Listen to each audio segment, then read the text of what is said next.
Hello guys, good morning for this video. Ayan, nalalagyan yung Indaya bags. Ayan, nayabag na naman ako. Dami kong gagawin at dami ko pong aayusin. Dahil meron po tayong mga dumating na stock guys.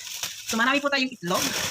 So i-check natin yung mga itlog kung may basag o hindi. So i-check ko. So far is wala naman siya guys, no? So ilalagay ko na lang muna ito sa lamisa guys. Ayan. So nilagay natin sa lamisa and then i-check natin itong mga gulay. Ayan, meron tayong, ito yung, anong bang tawag nito? Yung patula.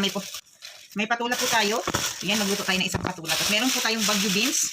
And then meron po tayong pichay bagyo. Ayan guys, so ayan, marami po tayo dito. May mga sili. And then tukwa. And then meron po tayong kamatis. Of course, we have here sibuyas dahon. And then bagyo beans and bagyo pichay po ulit. So ilalagay po natin yan dyan dahil meron pa pong marami pa pong iba. So and then meron po tayo iba-ibang karne guys. So ang daming karne po ito. I mean isda pala. Ayan, yung mga ganitong isda. So, ayan, marami po yan siya guys, mga isda. And then parating pa lang po ang ating mga karne. Ayan, meron tayong isda. Ayan, ganyan. So, ang dami po talaga siya guys. So ito yan ay stock. Ayan, ang dami. Ang dami guys. So ayan, meron po ilang pirasong stock naman ito. So look at this guys. So, ayan po, ang dami. Ang dami niya. Ay, bilat yung ingat mo. Maraming isda. So, meron pa pong iba. See, diba?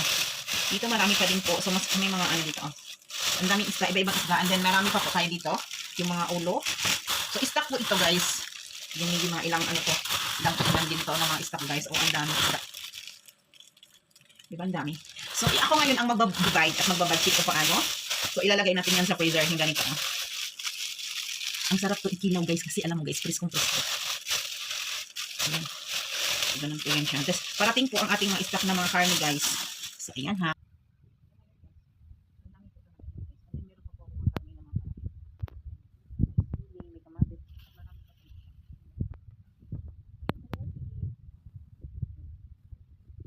Ayan na nga, guys. I-divide ko na yung yung hinati ko to para sa sabaw. So, nag-divide po tayo.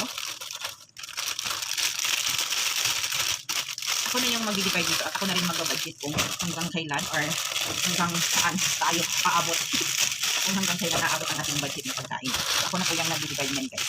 Kasi ako po yung nandito sa kusina. So ayan, meron pa tayo dito. Marami po kasi to. So dapat kailangan hatiin ko siya guys. So diba? Kasi masyado naman marami kung isang lutuan lang siya guys. Hindi rin maubos dahil hindi naman sila malakas kumain. Ito talaga kasi masarap to isabaw. So, ayan. Isasabaw po ito masarap. Ayan, hinati ko. So, ayan, di ba?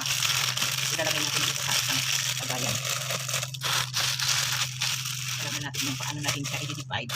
Ayan, and then, marami pa po.